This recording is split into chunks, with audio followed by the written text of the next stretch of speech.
నాగబాబు తెలుగు రాష్ట్రాల ప్రజలకు సుపరిచితమైన పేరు. మెగాస్టార్ చిరంజీవి తమ్ముడిగా, పవర్ స్టార్ పవన్ కళ్యాణ్ అన్నగా ఎప్పటి నుంచో ప్రజలకు పరిచయం ఉన్న నాగబాబు జనసేన నేతగా కూడా కేడర్ ఆదరాభిమానాలను పొందారు. ఏపీ శాసన మండలిలో ప్రస్తుతం ఆయన ఎమ్మెల్సీగా ఉన్నారు. ఇప్పుడు ఆయనకు మంత్రి పదవి వస్తుందనే టాక్ మొదలైంది. అన్నకు మంత్రి పదవి ఇప్పించేందుకు జనసేనాని చేస్తున్న ప్రయత్నం ఫలిస్తుందా? సామాజిక సమీకరణాలు కలిసొస్తాయా? అసలు ఏం జరగబోతోంది?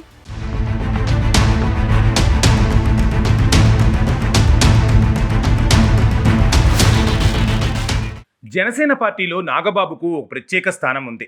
తెలుగుదేశం పార్టీలో చంద్రబాబు తర్వాత లోకేష్కు ఎంత ప్రాధాన్యం ఉందో, జనసేనలో పవన్ కళ్యాణ్ తర్వాత నాగబాబుకు అంత పవర్ ఉంది. ఎటొచ్చి పదవి విషయంలోనే నాగబాబుకు ఇప్పటిదాకా సముచిత స్థానం లభించలేదనే అభిప్రాయంతో ఉన్నారు పార్టీ వర్గాలు. జనసేన పార్టీ ఆవిర్భావం నుంచి తమ్ముడికి పూర్తి స్థాయిలో అండగా ఉంటూ వచ్చారు నాగబాబు. పవన్ కళ్యాణ్ బిజీగా ఉన్న సమయంలో నాగబాబు పార్టీ బాధ్యతలు చూసుకుంటున్నారు. పార్టీ విషయంలో జనసేన కీలక నేత మంత్రి నాదెండ్ల మనోహర్ ఎంతో కమిట్మెంట్తో పనిచేస్తారో నాగబాబు కూడా అంతే చొరవ చూపిస్తున్నారు. జనసేన కోసం, పవన్ కోసం నిస్వార్థంగా పనిచేస్తూ ముందుకు సాగుతున్నారు. పలానా పదవి కావాలని నాగబాబు డిమాండ్ చేసింది కూడా లేదు. ఎన్నికల సమయంలో కూడా పార్టీ టికెట్ విషయాన్ని కూడా ఆయన పెద్దగా పట్టించుకోలేదు. 2024 ఎన్నికల్లో కూటమి ఘన విజయంతో నాగబాబుకు ప్రభుత్వంలో కీలక పదవి దక్కుతోందనుకున్నారు. ఆయనకు ఎమ్మెల్సీ పదవి వచ్చింది. ఇప్పుడు కొత్త ప్రచారం జోరందుకుంది. ఉగాది తర్వాత ఆంధ్రప్రదేశ్ కేబినెట్లో మార్పులు చేర్పులు ఉంటాయనే చర్చ మొదలైంది. ప్రస్తుతం మంత్రివర్గంలో ఉన్న 3-4 ఉద్వాసన తప్పదని అంతా గుసగుసలాడుకుంటున్నారు. దీంతో మార్పులు చేర్పుల్లో ఈసారి నాగబాబుకు మంత్రి పదవి వస్తోందని జనసేన నేతలు అంటున్నారు. నాగబాబుకు ఎప్పుడో మంత్రి పదవి ఇవ్వాల్సి ఉన్నా అది ఆలస్యమైందని అంటున్నారు. నాగబాబుకు మంత్రి పదవిపై కూటమి నేతల్లో జోరుగా చర్చ సాగుతోంది. మంత్రి పదవితో పాటు కీలక శాఖ కూడా కేటాయిస్తారని జనసేన నేతలు బహిరంగంగానే అంటున్నారు. టీడీపీ నేతలు కూడా ఈ ప్రచారాన్ని అంగీకరిస్తున్నారు.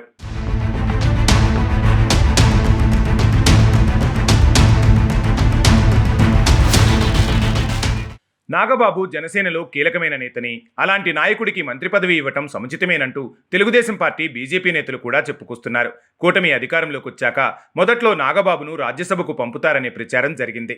కానీ చివరికి ఎమ్మెల్సీ పదవి దక్కింది. ఇప్పుడు మంత్రి పదవితో ఆయన రాజకీయంగా మరో మెట్టు ఎదుగుతారనే ప్రచారం మొదలైంది. ఇటీవల సీఎం చంద్రబాబు నివాసంలో deputy CM Pawan Kalyan lunch meeting జరిగింది. సుమారు 2 గంటల పాటు ఇద్దరు అగ్రనేతలు చర్చలు జరిపారు.